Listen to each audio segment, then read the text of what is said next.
주님께서 여러분과 함께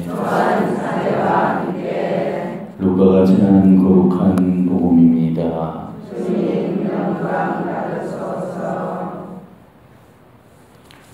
그때 예수님께서 비유를 들어 제자들에게 이루셨다. 눈머니가 노머니를 인도할 수 없지 않느냐? 둘 다 구덩이에 빠지지 않겠느냐? 제자는 스승보다 높지 않다. 그러나 누구든지 다 배우고 나면 스승처럼 될 것이다. 너는 어찌하여 형제의 눈 속에 있는 티는 보면서 네 눈 속에 있는 덜보는 깨닫지 못하느냐? 네 눈 속에 있는 덜보는 보지 못하면서 어떻게 형제에게 아우야 가만 네 눈 속에 있는 티를 빼내주겠다 하고 말할 수 있느냐? 이 위선자야, 먼저 네 눈 속에서 덜보를 빼내어라. 그래야 네가 형제의 눈에 있는 티를 뚜렷이 보고 빼낼 수 있을 것이다. 주님의 말씀입니다. 그리스도님 찬양합니다.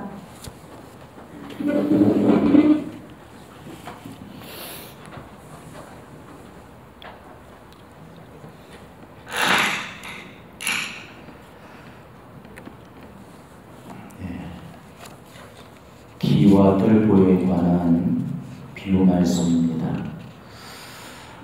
우리 양심을 팍팍 찔러대는 그런 예수님 말씀 중에 한 가지가 아닐까 그렇게 생각이 됩니다. 아마 우리 중에 이 말씀 들으면서 양심이 찔리지 않는 사람이 과연 몇이 되겠어요? 만약 진짜로 이 말씀 앞에 자유로울 수 있는 그런 사람이 있다면 아마 그 사람은 상당히 덕으로 진부한 그런 사람일 겁니다. 저는 가면 갈수록 이 말씀을 선포하는 일이 왜 이렇게 힘들고 어려운지 모르겠습니다. 말씀을 저한테 적용하는 그 순간 이 말씀 앞에 할 말을 잃어버릴 때가 너무 많습니다. 이번 말씀 역시도 정말 저를 참 많이 괴롭혔던 그런 말씀이었습니다. 제가 이번 강론을 준비하면서 하나님 말씀 앞에 충분히 괴로운 그런 시간들을 많이 보내왔고 또 저한테도 여전히 있는 그런 학습들을 또 부끄러워하면서 이 성찰과 반성의 시간들을 진지하게 가져왔더랬습니다. 저부터가 잘 고쳐지지 않는 바로 이 고집적인 그런 학습을 바라보면서 제가 여러분 앞에서 가르침을 위해서 입을 연다는 게 이게 얼마나 괴롭고 부끄럽게 짝이었는 노릇인지 모르겠습니다. 나참도 어느 정도 듣고야 할 말이 있는 것이 뭐라고 드릴 말씀이 없는 거죠.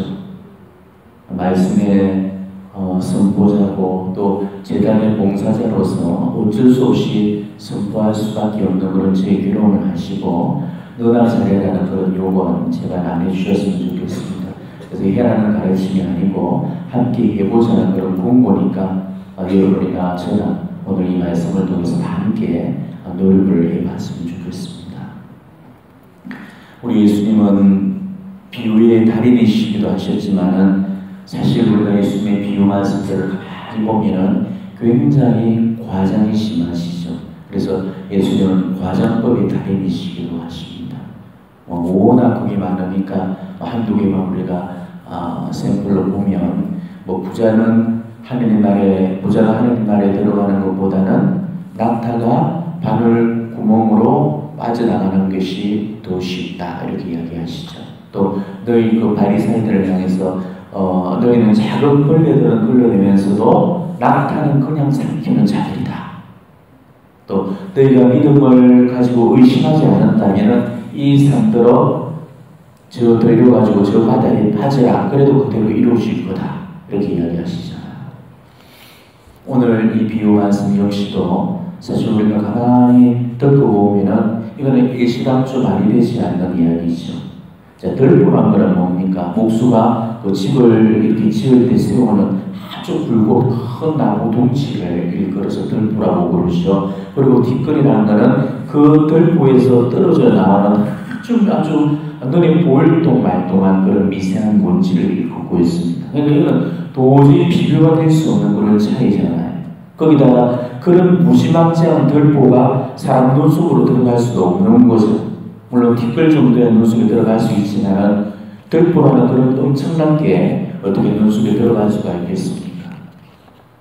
왜 예수님께서 이런 터무니없고 과장된 비유, 누구가 보더라도 다 뻥이라는 과장이라는 그런 것을 아시면서도 이런 과장된 비유를 쓰셨을까 그 말이죠. 예수님이 목수 있는데 설마 이 들보도 모르고 이런 비유를 하셨을 일은 난무할 겁니다. 물론 아버지가 또 오해하시고 당신은 시다에 관해서 잘 모를 수도 있겠지만은 아무리 시다라고 할지라도 들보 정도는 다 알고 계셨을 거거든요. 그렇다면 이 말도 안 되는 이런 비유를 하신 의도가 그 의중이 이 안에 분명히 내재되어 있다는 것이죠. 내가 비난하고 있는 그 상대방의 흉허버릇 티끌에 불과하지만은 그런 상대방을 비난하고 정죄하는 데 흉허버릇 들보와 같이 어마어마하게 크다는 것, 그걸 알도록 해주시기 위해 가지고 이런 과장된 비유를 쓰셨다는 겁니다. 그러니까 이 비유가 과장일 것 같으면은 자기 잘못은 조그맣게 보고 남의 잘못을 크게 보는 것은 그보다도 훨씬 더 큰 과장이라는 그런 의미겠죠. 이해가 됩니까? 네. 저는 오늘 이 복음 말씀과 더불어서 가는 현장에서 붙들려온 그 여인과 그 주변을 둘러쌌던 그 군중 이야기 많이 아시죠? 네. 그 이야기를 함께 여러분들이 두 가지를 같이 놓고 함께 묵상하기를 저는 권면을 해드립니다. 왜냐하면 매월 같이 읽고 있는 그런 말씀들이죠. 가는 현장에 붙들려온 그런 여인 주변으로 군중이 에워싸고 있었습니다. 그리고 그 군중의 손에는 뭐가 돌려져 있었죠? 예, 돌멩이가 쥐어져 있었습니다. 그러니까 율법대로 하면은 그 여인은 적결령에 취해질 그런 운명이었습니다. 이런 사람들은 예수님이 어떻게 하시는가를 숨죽여가지고 기다리고 있었습니다. 그러니까 그 여인의 운명은 지금부터 이제 예수님의 입술 끝에 달려 있었던 거죠. 예수님이 어떻게 말씀하시는가에 따라서 살고 죽고가 결정되는 그런 순간이었던 겁니다. 그런데 이때 예수님은 그 성난 군중들을 설득시키기 위해서 또 그 여인을 살려주기 위해서 많은 말씀을 하셨는가요? 아니죠. 그저 딱 한 가지, 딱 한마디 말씀으로 그 군중들의 그런 거짓 그리고 위선들을 완전히 잠재우셨습니다. 자, 군중의 전국을 찔렀던 그 예수님의 한마디 말씀이 뭐였습니까? 너희 가운데 죄 없는 자가 먼저 이 여자에게 돌을 던져라. 이 한마디뿐이었습니다. 그런데 이 말씀이 들려졌을 때 거짓들이 문에 들떠있던 그런 군중들의 반응이 뭐 어땠죠? 찬물을 끼얹듯이 일순간 그냥 조용해져 버렸죠. 왜 갑자기 조용해져 버렸을까? 이 예수님 말씀을 듣는 그 순간에 지금까지는 바깥으로만 향했던 시선이었잖아요. 그 바깥으로만 향했던 그 시선을 자기 안으로 다 돌렸던 거죠. 그래서 남을 보는 그 시선이 자기를 보기 시작하면서 그때 비로소 자기 인식이 이루어졌던 겁니다. 그런데 지금까지 군중은 자기 인식이 전혀 안 되어 있었죠. 그죠? 오로지 그 여인한테만 눈길이 가 있었거든요. 그런데 예수님의 말씀이 아까 바깥으로 향해 있던 자기 눈길을 자기 안쪽으로 이렇게 돌려놓았던 겁니다. 자기 스스로는 지금까지 전혀 하지를 않았던 이 자아 비판, 자아 성찰을 예수님에 의해서 강제로라도 하게 되었던 것이죠. 그리고 자이든 타이든 간에 하여튼 자아 성찰이 이루어진 그 순간부터 어땠습니까? 군중들은 자기가 지금까지 보지 못하고 있던 자기 모습을 그때 비로소 이제 보기 시작을 했던 거예요. 그리고 자기를 보고 난 이후 군중들한테서는 놀라운 그런 변화가 일어나기 시작하죠. 하나 둘씩 들고 있던 그 돌을 내려놓기 시작했습니다. 자, 왜 돌을 내려놨겠습니까? 바깥으로만 향했던 그 시선을 자기 내면으로 딱 돌렸을 때 안 보이던 자기 모습이 보였죠. 그리고 그 짧은 순간에 성광처럼 그야말로 무수한 그런 생각들이 그 군중들의 내리속을 스쳐 지나갔을 겁니다.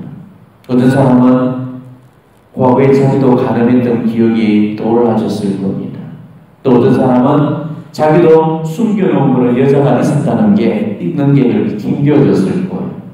과거사 이야기가 되었든지 현재 진행형의 사건이든지 간에 자기들은 다 간음의 그런 경험을 가지고 있었다는 것이죠. 자, 오늘 예수님께서 죄 없는 자가 돌을 던지라라는 이 말씀의 뜻은 죄를 일절 짓지 않은 자가 돌을 던지라는 그런 의미도 물론 되겠습니다만은 그보다는 같은 죄, 네 같은 죄를 안전자가 저 여인과 같은 죄를 안전자가 돌을 던지라는 그런 의미가 더 강한 겁니다. 군중들이 저마다 돌멩이를 내려놓았다는 것, 그게 바로 증명을 하고 있죠. 자기네도 다 간음을 범했던 적이 있었다든지 아니면 간음을 짓고 있다는 그 사실을 지금 의미하는 거잖아요. 만약 지가 짓는 그 죄가 그냥 거짓말 한두 번에 끝일 정도의 그런 죄라면 틀림없이 자신만만하게 아마 돌을 던졌을 거예요. 나는 살면서 거짓말 꼴랑 몇 번 한 게 전부야 이렇게 자신있게 말할 수 있는 사람이라면 꼴랑 거짓말 몇 번 한 거하고 간음한 거하고 어떻게 같을 수 있어? 거짓말은 용서받아도 간음은 용서받을 수 없어. 그러면서 의기양양해하면서 아마 돌을 던졌을 거예요. 하지만 군중들이 돌을 던지지를 못하고 그 돌을 내려놓을 수밖에 없었던 이유는 바로 그 여인의 모습 안에 자기의 모습을 보게 되었다는 것이죠. 그러니까 그 여인의 모습은 그 여인의 모습으로만 끝나는 것이 아니고 과거에 바로 자기의 모습이었고 현재의 자기의 모습이었던 것입니다. 막말로 남자라면 살면서 가늠 한번 안 해본 사람이 이 세상에 몇이나 되겠습니까? 군중들 가운데 율법이 면하는 그 순결, 정결, 정저 이런 걸 단 한 번도 안 깨뜨리고 완벽하게 지키고 사는 사람들이 과연 몇이나 되겠어요? 아무리 구약의 율법이 엄하고 이렇게 아주 가혹하게 그걸 간음죄를 취급을 했더라 할지라도 그 간음죄라는 것은 이 본능적인 죄이기 때문에 어느 시대를 막론하고 그 죄는 다 짓고 사라졌거든요. 특히 남자들이라면은 간음죄로부터 자유롭기가 대단히 어렵습니다. 거의 전부라고 해도 과언이 아닐 만큼 아마 대부분이 이 간음죄에 이렇게 걸려 있었다고 봐야 합니다. 그러니까 군중들은 그런 자아인식을 통해 가지고 여인의 약함이 자기들 안에서 똑같이 있었다는 그 사실을 비로소 발견을 해낼 수가 있었던 거죠. 그리고 그거를 본 순간에 이제 바뀌기 시작을 했던 겁니다. 돌을 내려놓기 시작했고 하나둘씩 떠나가기 시작했던 겁니다. 사실 상황은 아무것도 바뀌어진 게 없었죠. 예수님은 그 사람들을 설득시킬 만한 그런 감동적인 가르침, 훈계 이런 걸 일절 주지 않았거든요. 그저 자기들 스스로가 깨닫고 이루시면서 이 변화가 일어났던 것입니다. 어떻게 해서 이런 일이 가능해질 수 있을까? 이게 바로 내적 작업이고 이게 자기 인식의 결과였기 때문에 그래서 가능해졌다는 것입니다. 그러니까 자기 인식이 왜 중요한지, 내적 작업이 왜 기도 생활에서 더 중요한지 이 사례를 보면서 우리를 다시 한번 잘 묵상을 해보셔야 되는 거예요. 자, 자기 인식이 이루어지기 전에 그 군중의 모습하고 자기 인식이 이루어지고 난 이후에 그 군중의 모습을 비교해 보십시오. 자기를 몰랐을 때하고 자기를 알았을 때 사람이 어떻게 변화가 되었는가를 보게 되면 내적 작업이 얼마나 중요한가를 우리가 알게 되는 거죠. 자기 모습을 봤던 그 군중들이 돌멩이를 내려놓고 떠나간 이후에 그들의 삶이 어떻게 바뀌어졌는가는 성경에는 그 어느 대목에서 그 기록을 전해주고 있지 않기 때문에 우리로서는 알 수가 없어. 그때부터 훌르덕 뒤집어져가지고 완전히 딴 사람으로 변해지는지 아니면 잠시 잠깐 그런 충격 요법으로 딴 사람으로 되었다가 다시 예수 모습으로 돌아가는지 모릅니다. 그리고 그것까지는 우리가 알 필요도 없겠죠. 하지만은 자기 인식이 이루어지는 그 순간만큼은 분명히 자기 자신을 받고 또 자신을 봄으로 인해 가지고 자기 행동에 변화가 있었다는 그 사실. 우리는 이 한 가지 것을 결론으로 삼고 우리가 배워야 할 그런 교훈으로 이것을 삼고 살면 되는 거죠. 군중이 바뀌고 안 바뀌고는 그는 그들 문제죠. 우리 문제는 아니죠. 바로 이 이야기를 통해서 바뀌어져야 할 사람은 우리 자신이라는 거. 그래서 나 자신부터 우리가 바꾸려고 노력을 하셔야 된다는 거죠. 이 이야기의 결론을 듣고도 그런 작업을 안 하는 사람은 그 그 사람은 절대로 영적인 진보가 없고 제자리 걸음에만 머물러 있을 겁니다. 그런 사람들은 늘 언제나 똑같은 그런 패턴의 신앙을 살아가게 되죠.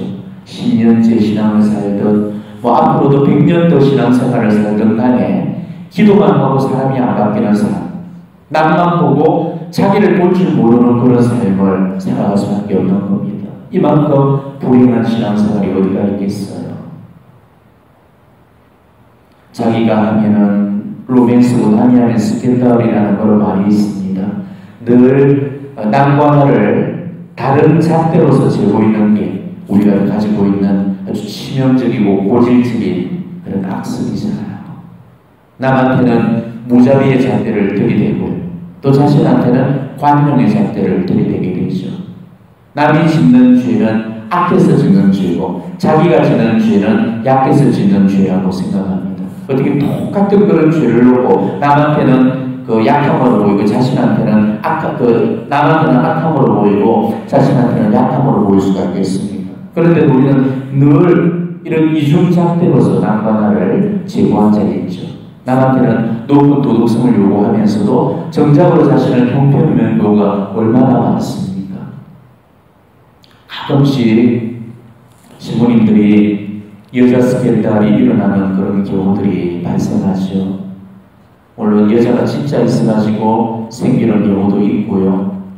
누가 뭐라고 하더라라는 그런 그냥 단순히 그런 소문에 그치는 그런 경우들도 많습니다. 그런데 본당에서 그런 문제가 터지게 되면 호투수를 넣고 또 사제치구를 덜쳐내고 옷 벗기는 일에 앞장을 쓰는 그런 사람들이 있기 마련이죠. 정말로 고약수를 만큼 징글징글한 그렇게 사제를 괴롭히는 그런 사람들이 있습니다.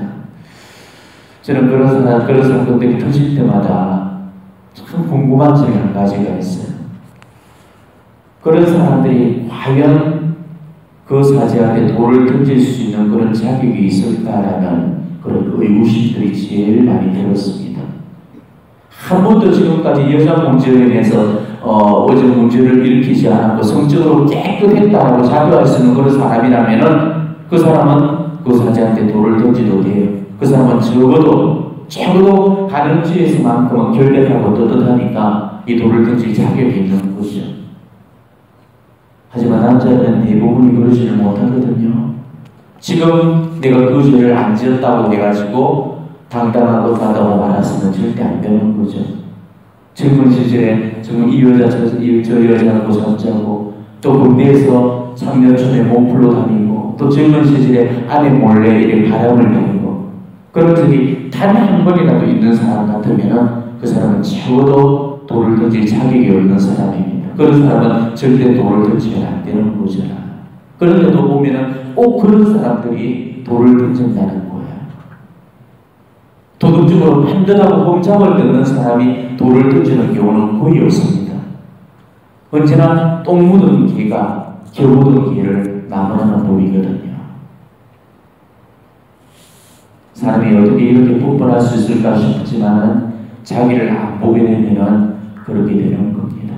자기를 안 보면 자기를 못 보게 되어 있어요. 또 자기를 못 보게 되면 자기를 안 보고 남을 보게 됩니다. 그때부터 제 눈에 들고는 전혀 보이지 않고 남 눈에 티끌만 보고 앉아있거든요. 티끌이든 간에 또 들보든 간에 우리 중에 흠없는 사람 전혀 없습니다. 이 세상에 죄로부터 자유로운 사람이 어디가 있습니까? 성경도 분명히 주관하고 있잖아. 의인은 없나니 하나도 없나니라고 이야기합니다. 정말 성인들처럼 잘 산 것처럼 보이는 우리 교황님도 죄를 지고 살고 있거든요. 지금 이렇게 이슬만 보고 살고 있을 것만 해도 우리 수녀님들도 지금 죄를 짓고 있고 심지어 성인 성녀들까지도 하루에 7번 죄에 떨어진다고 그렇게 얘기를 하고 있습니다. 신부수녀가 잘못해서 옷을 벗길 것 같으면 아마 이 세상에 나만 할 신부수녀가 없을걸요. 그럴 것 같으면 아마 교황의 옷도 벗겨야 될 겁니다. 죄인과 의인의 차이는 결국은 종이 한 장의 차이입니다. 우리가 죄를 지어본들 얼마나 큰 죄를 짓겠습니까? 우리가 의로운 분들 얼마나 의롭겠어요? 의로우신 하나님 앞에서는 의인이나 주인이나 똑같은 주인에 불과한 거죠. 그 나물에 그만인 겁니다. 죄는 큰 죄, 작은 죄가 따로 없어. 그거는 우리가 법적인 분류를 따름이지 죄는 다 죄인이죠. 마찬가지로 큰 죄인, 작은 죄인이 따로 없습니다. 다 같은 죄인인 거예요. 덜 짓는다고 죄가 안 되는 게 아니죠. 더 짓고 덜 짓고의 차이뿐이지 똑같은 죄예요. 못 배운 놈은 무시하게 죄지는 거고요. 배운 놈들은 더 고상하고 세련되게 죄지는 차이뿐입니다.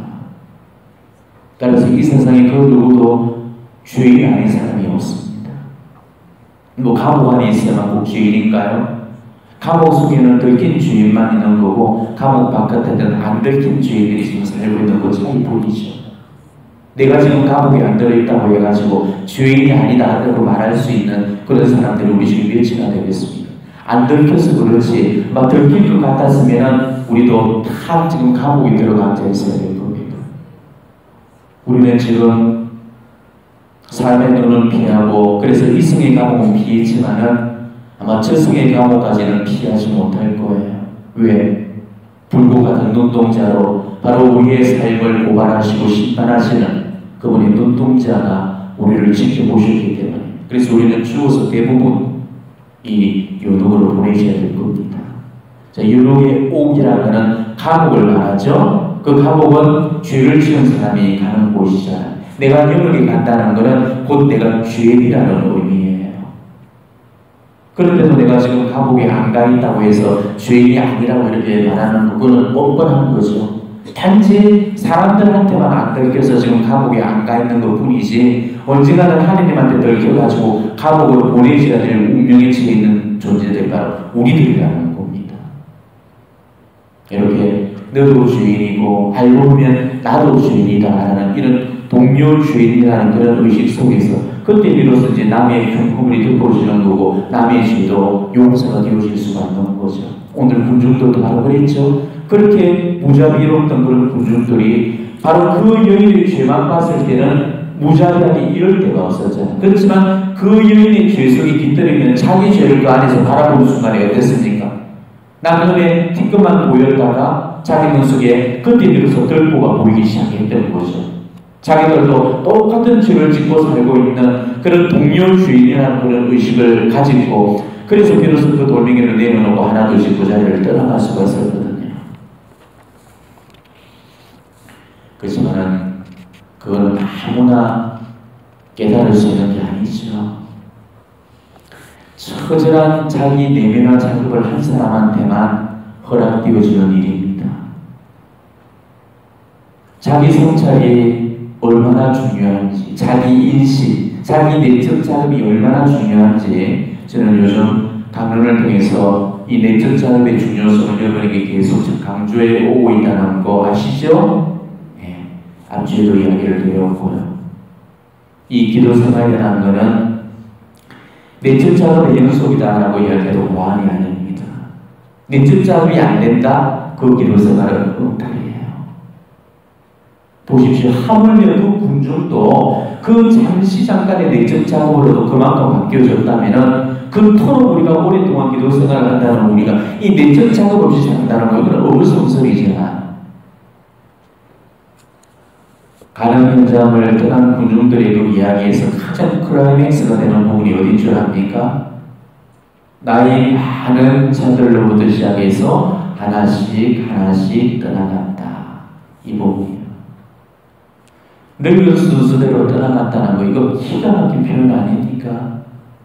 저는 요한사도가 어떻게 이렇게 멋들어진 그런 어떤 표현으로 이런 어떤 상황들을 다 이렇게 잠재웠는지 너무 기가 막히는 거야. 죽는 것만 늙은 순서대로 가는 게 아니죠. 자, 양보해주는 것도 늙은 순서대로 해야 되는 거고요. 져주는 것도 늙은 순서대로 해야 되는 거고 참아주는 것도 늙은 순서대로 해야 되는 겁니다. 왜? 늙은 내가 젊은 그 사람보다는 죄가 더 많으니까. 젊은 사람들의 죄가 뒷거리라면 늙은 사람들의 그 죄는 덜 뿐이니까. 그러니까 돌을 내려놓더라도 나이든 내가 먼저 내려놓아야 되는 거고 그 자리를 떠나도 내가 먼저 떠날 수 있어야 되는 거죠. 그런데도 나이가 50이 넘고 60이 넘고 7, 80이 되었는데도 아직도 그 자리를 떠나지 않고 얼굴 붉히면서 돌을 들고 서 있는 그런 모습, 그거는 절대 아름다운 모습일 수가 없는 겁니다. 깨닫고 나면은 늙은 순서부터 떠나가야 되는 게 우리 인생 순리고 이친데도 그걸 깨닫지를 못하니까 늙은이가 아직도 그 자리를 떠나지 못하고 그 돌을 집어들고 있는 겁니다. 그거는 아름다운 모습이 아니고 추한 모습이죠. 그런 추한 모습이 여러분의 모습 안에서도 이렇게 들어있지는 않는지 우리가 정말 늙어가면서 반성해 봐야 될 그런 대목이 아닐까 여겨집니다. 나이 든 사람이 아름다울 수 있는 것은 외모가 아름다워서 아름다운 게 아니잖아요. 바로 젊은 이들한테서는 잘 보이지 않는 그 관용, 그 아량, 그 누그러움이 그게 성품처럼 습관처럼 몸에 배어가지고 웬만하면 참아주고 또 져주고 이해해주고 덮어줌으로써 그렇게 존경을 받을 수가 있는 거죠. 며느리와의 관계 생활에서도 마찬가지고 또 우리 주 동료들과의 그런 관계 생활에서도 우리가 살펴보면서 우리 남은 인생들을 좀 더 아름답게 늙어갈 수 있었으면 좋겠습니다. 우리가 그렇게 알려면요, 그렇게 알려면 끊임없이 자기 내적 작업을 해나가야 됩니다. 아직도 남의 티만 잘 보이고 내 득도가 잘 안 보인다면 그 사람은 지금 기도가 필요한 사람이 아닙니다. 그 사람은 내적 작업이 필요한 사람이거든요. 우리가 그렇게 기도를 많이 하고 있으면서도 삶이 변하지 않는 이유는 내적 작업을 할 생각을 하지 않고 주구장창 기도만 하고 있기 때문에 지금 그 모양 거꾸로 살고 있는 거예요.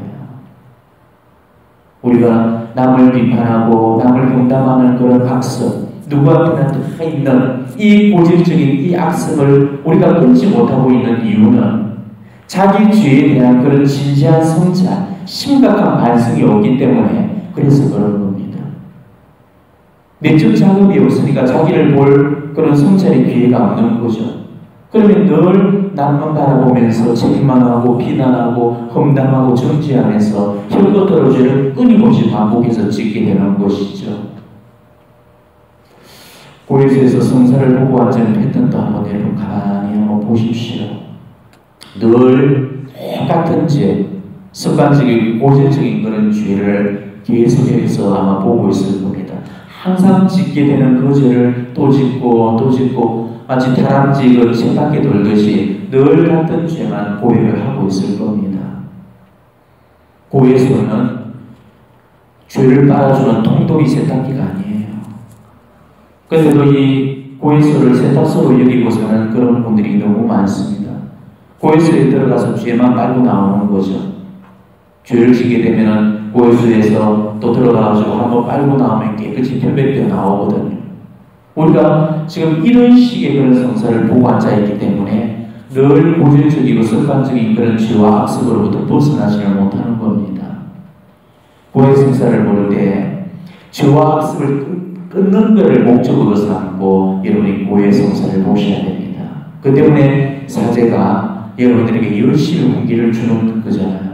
진짜 입에서 단내가 불불 올라올 때까지 여러분들을 하나하나를 가르치고 훈기하고 타이르고 그 다듬고 있는 그 이유도 그 때문이잖아요. 뭐 힘이 남아 돌아가시고 기운 빼내기 위해 가지고 성사를 그렇게 훈기를 주는 거 아니거든요. 그러니까 고해자가 그 고해사제의 훈기를 정말 귀담아 듣고 어떻게 해서든지 다음번 성사 때까지 사제가 읽어줬던 그 내적 자극의 방법들을 귀담아 듣고 자기와의 그런 치열한 싸움을 통해 가지고 악습을 끊어내는 그런 노력을 해보라는 뜻에서 그만큼 사제가 훈기를 열심히 주는 겁니다.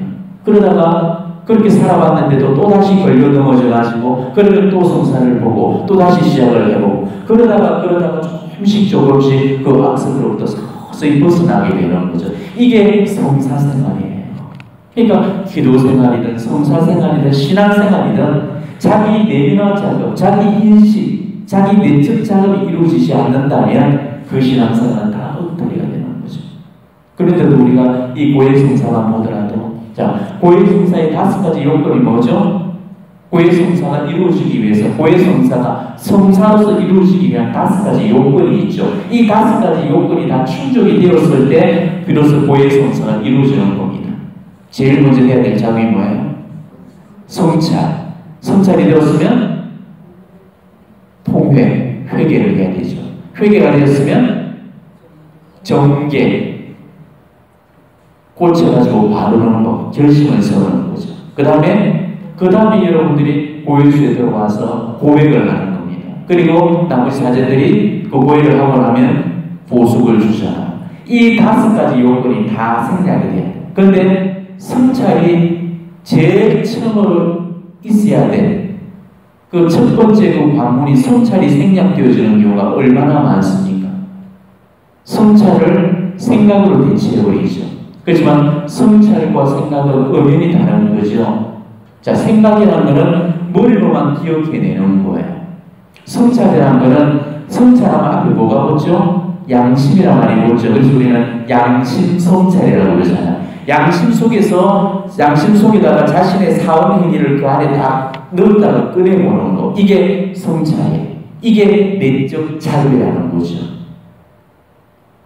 고일성사의 5가지 요건 중에 지금 첫 번째 관문이 이 성찰이 제대로 이루어지지 않으면 그 다음에는 도미노예요. 그 다음부터도 다 제대로 이루어지지 않습니다. 성찰이 안 되면 회개가 제대로 나올 수가 없죠. 회개가 제대로 안 되면 결심도 세워질 수가 없는 거죠.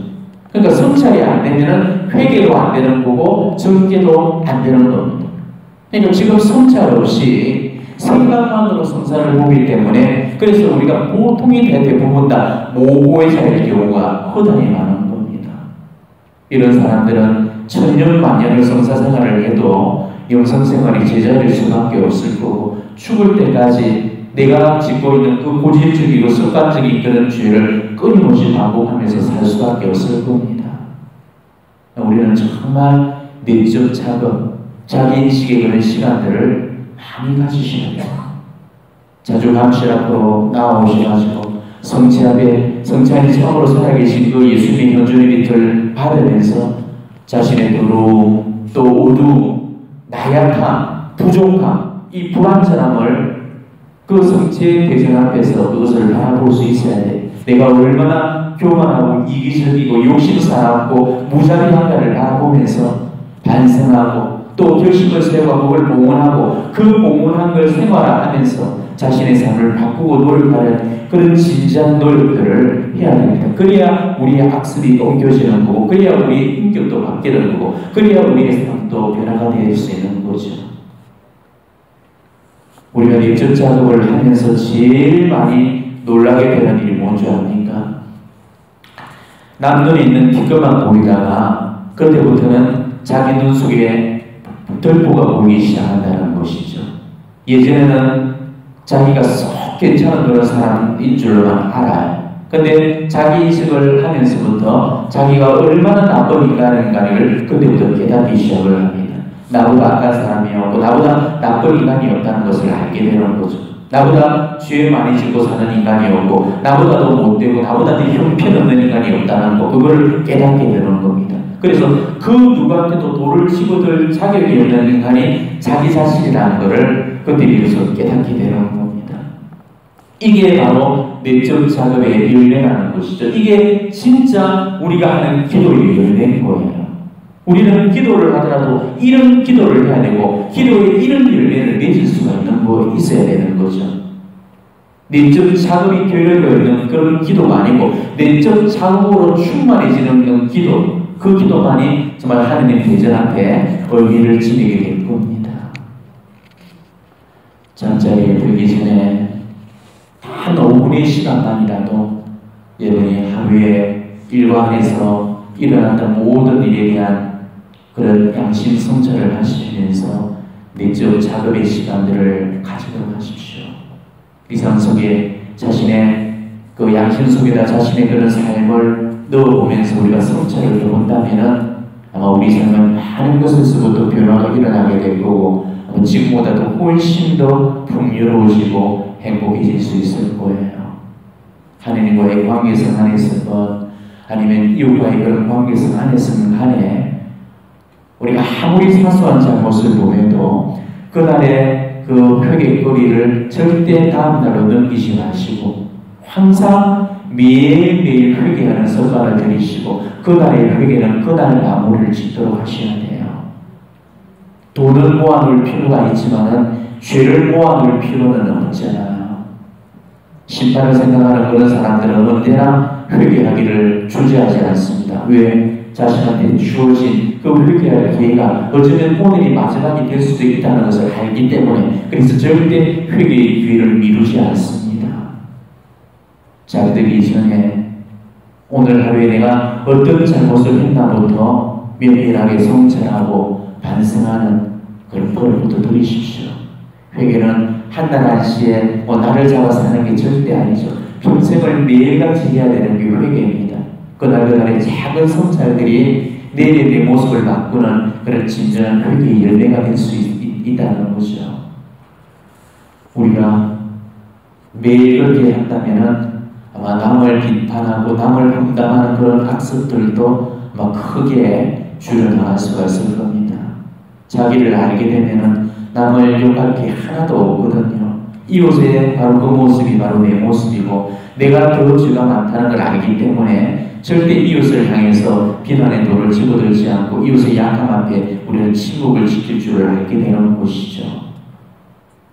누군가를 흉보고 싶어가지고 입이 거질거질 걸릴 때라도 내가 남을 비난할 만큼의 그런 인간이 아니라는 사실만 우리가 그 순간 잊지 않는다면 그 쾌감을 얼른 침묵 안으로 돌릴 수가 있을 거고, 우리는 그 누구의 잘못 앞에서도 함부로 입을 열지 않을 겁니다. 많은 기도, 많은 활동보다도 바로 그 한 가지, 그게 어떤 기도, 어떤 활동보다도 더 하나님 앞에 훌륭한 가치가 될 겁니다.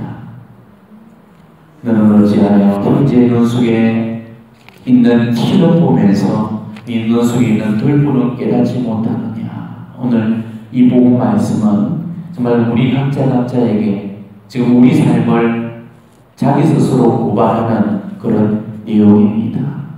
이 말씀을 내 자신의 고백으로 한다면, 나는 어째서 형제의 눈 속에 들어있는 티를 보면서 내 눈 속에 있는 돌보는 깨닫지 못하는가. 우리가 이 고백을 하면서 우리 각자를 한번 반성해 보자는 겁니다.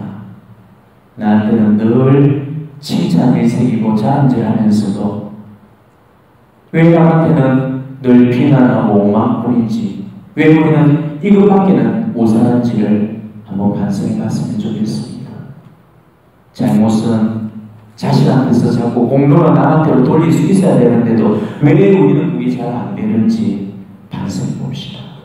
미사 때마다 가슴을 치면서 네 탓을 외치고 있는데도 왜 살면서는 늘 땀타만 하면서 사는지 정말 반성해 보자는 것이죠.